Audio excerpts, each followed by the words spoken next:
السلام علیکم ورحمۃ اللہ وبرکاتہ۔ بزم حسنی حیدرآباد میں خوش آمدید۔ سلطان الاولیاء دلیل الاذکیاء محبوب یزدانی عارف ربانی، پیشوائے سالکین رہنمائے طالبین، امام شریعت پیشوائے طریقت قطب الاقطاب سلطان السند سیدنا سیف الکلام میر سید محمد احمد صدیق المتخلص حضرت شاہ قاتل قادری چشتی لکھنوی سم الاجمیری رحمۃ اللہ علیہ کا عرس سراپائے قدس ہر سال ماہ سفر المظفر کی 26، 27، 28 اور 29 تاریخ کو انتہائی جوش ایمانی، تزک و احتشام اور شان و شوقت سے منایا جاتا ہے۔ عرس مقدس کی تیاریاں عروج پر ہیں، جس کی صدارت سجادہ نشین دربار قاتلیہ حضرت شاہ قاتل کے پوتے شیخ طریقت مرشدی و مولائی فخر المشائخ قبلہ سیدنا الشاہ محمد ابرار الانبیاء شکوری قاتلی نثاری رحمۃ اللہ علیہ فرمائیں گے۔ حضرت ابو الحسن نوری رحمۃ اللہ علیہ فرماتے ہیں کہ صوفی وہ لوگ ہیں جن کی روح میں بشرت کی کدورت سے آزاد ہو گئی ہو اور آفت نفس سے صاف اور ہوا اور حوث سے خالص ہو گئی ہو۔ یہ لوگ صف اول اور درجہ اعلیٰ میں اللہ عز و جل سے قربت حاصل کیے ہوئے ہیں۔ یہ غیر اللہ سے بھاگتے ہیں۔ یہ لوگ نہ تو کسی چیز کے مالک ہوتے ہیں اور نہ ہی کسی کے مملوک۔ یہ ذکر ہے لکھنؤ کا، جہاں سید میر یعقوب علی رحمۃ اللہ علیہ رہائش پذیر تھے۔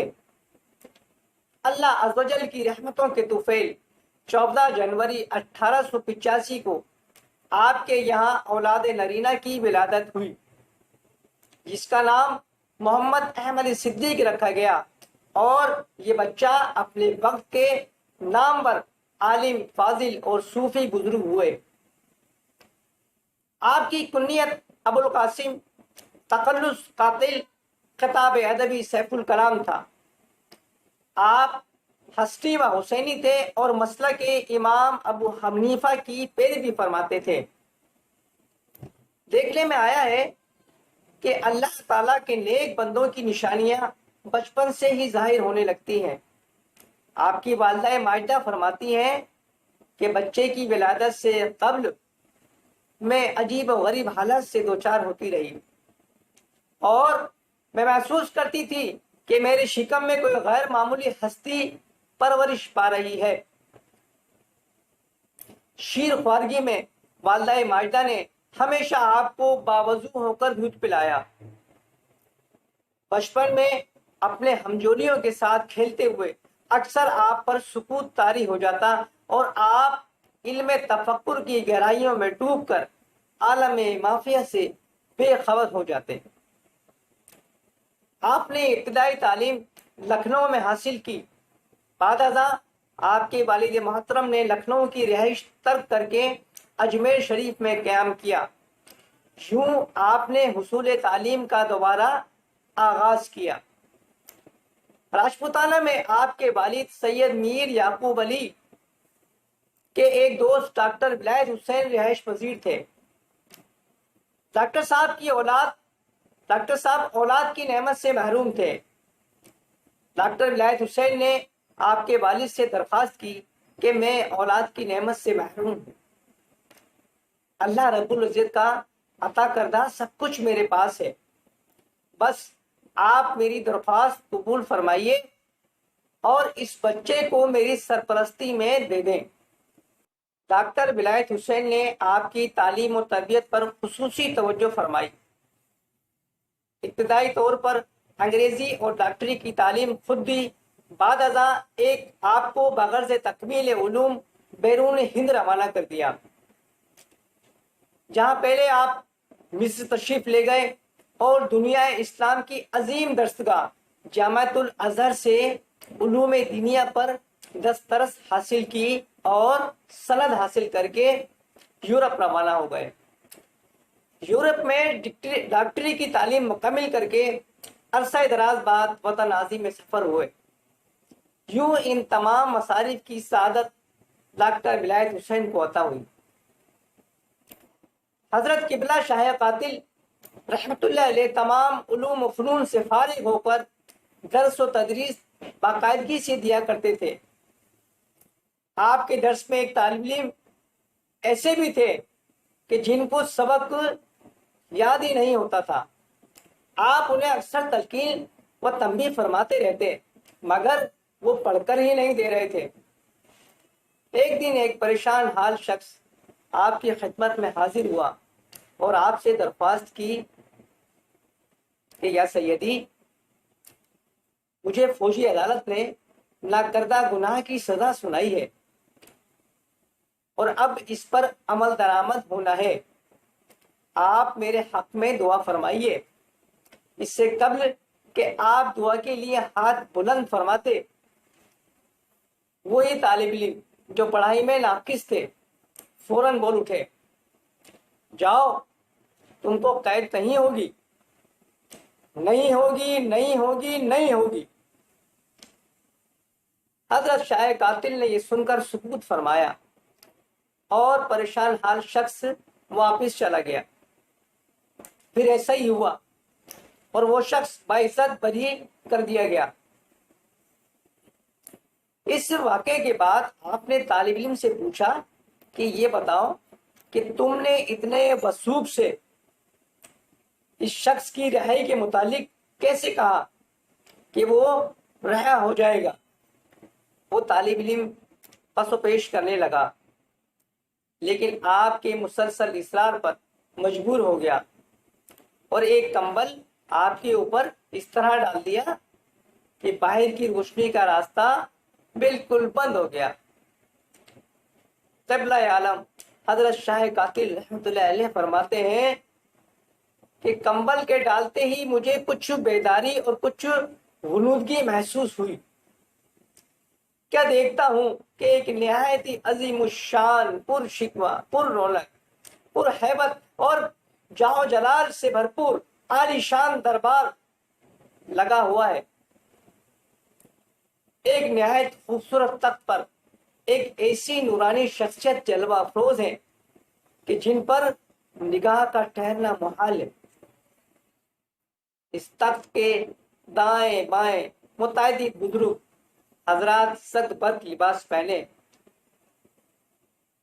تشریف فرما ہے۔ یہی طالب علم میرا بازو تھامے ایک بزرگ کے پاس پہنچے اور ان سے عرض کیا، حضرت یہ میرے استاد ہیں اور انہیں اس دربار میں حاضر ہونے کا اشتیاق تھا، لہذا میں ان کو آپ کی خدمت اقدس میں پیش کرتا ہوں۔ پھر وہ میری طرف متوجہ ہوئے اور کہا، یہ بزرگ مولائے کائنات شہنشاہ ولایت حضرت علی کرم اللہ وجہ ہیں۔ میں نے یہ سن کر ادب سے سر کو جھکا لیا، لیکن میری زبان ساکت ہی رہی۔ حضرت علی کرم اللہ وجہ نے میرا ہاتھ تھام کر مجھے سرور کون و مکان، خواجہ دو سرا، خاتم الانبیاء، آقائے دو جہاں، احمد مجتبی محمد مصطفیٰ صلی اللہ علیہ وآلہ وسلم کی خدمت مقدس میں پیش کیا۔ رسالت مآب نے فرمایا، اے علی، ان کو ہم آپ کے سپرد کرتے ہیں۔ یہ فرمان مبارک سن کر مجھے مولائے کائنات نے ایک اور بزرگ کی خدمت میں یہ کہہ کر پیش فرمایا کہ اے فرزند عبد القادر جیلانی، ہم نے ان کو تمہارے سپرد کیا۔ حضرت محبوب سبحانی قطب ربانی السید شیخ عبد القادر جیلانی رحمت اللہ علیہ نے میرا بازو تھام کر ایک اور بزرگ سے فرمایا کہ اے معین الدین، ہم نے ان کو آپ کے سپرد کیا۔ جب میں خواجہ خواجگان حضرت خواجہ معین الدین چشتی رحمت اللہ علیہ کی خدمت عالیہ میں حاضر ہوا تو میرے دل میں یہ خیال پیدا ہوا کہ میں حضرت خواجہ غریب نواز سے التماس کروں کہ اس وقت دربار والا منعقد ہے، سرکار دو عالم صلی اللہ علیہ وآلہ وسلم بھی تشریف فرما ہے، لہذا آپ مجھے شرف بیعت سے نواز کر اپنی غلامی میں قبول فرما لیں۔ چنانچہ میں نے حضرت خواجہ غریب نواز رحمۃ اللہ علیہ کی خدمت مقدس میں اپنی یہ آرزو پیش کی۔ آپ نے تبسم فرما کر ارشاد فرمایا، ابھی اس سعادت کا وقت نہیں آیا ہے۔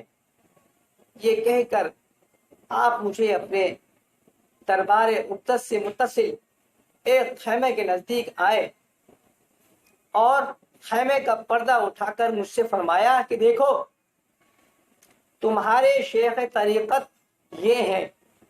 چنانچہ میں نے دیکھا کہ میرے پیر و مرشد قبلہ شاہ عبد الشکور روحی رحمۃ اللہ علیہ سامنے رونق افروز ہیں۔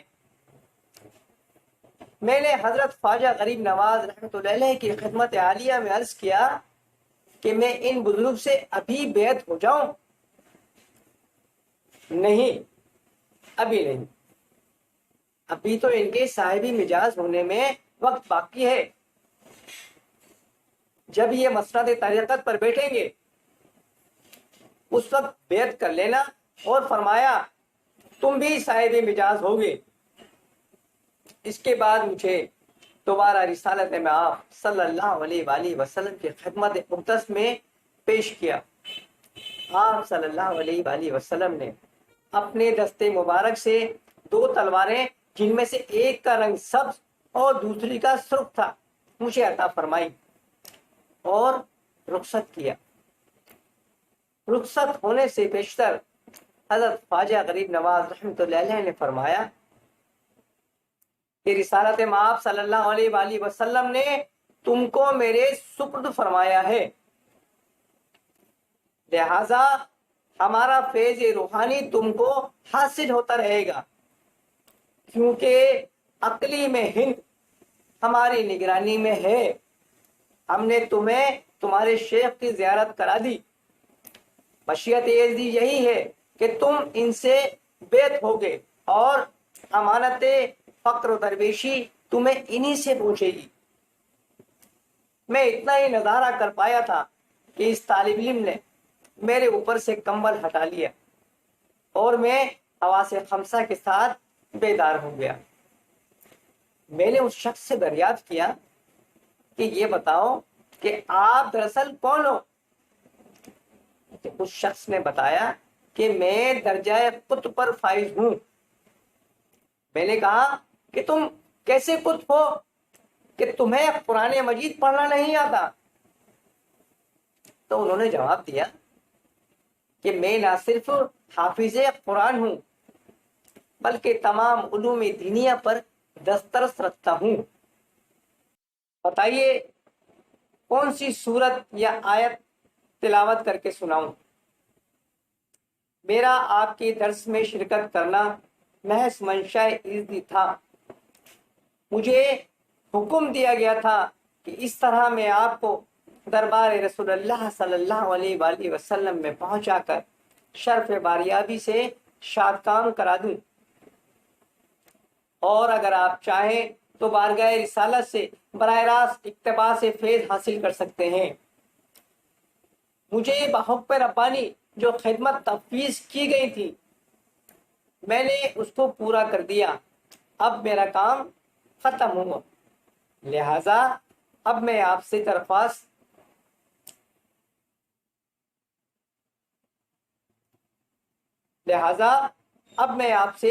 رخصت ہوتا ہوں۔ یہ کہہ کر وہ نظروں سے اچھل ہو گئے۔ اس روح پرور واقعے نے حضرت شاہ قاتل رحمۃ اللہ علیہ کے دل کی دنیا زیر و زبر کر دی۔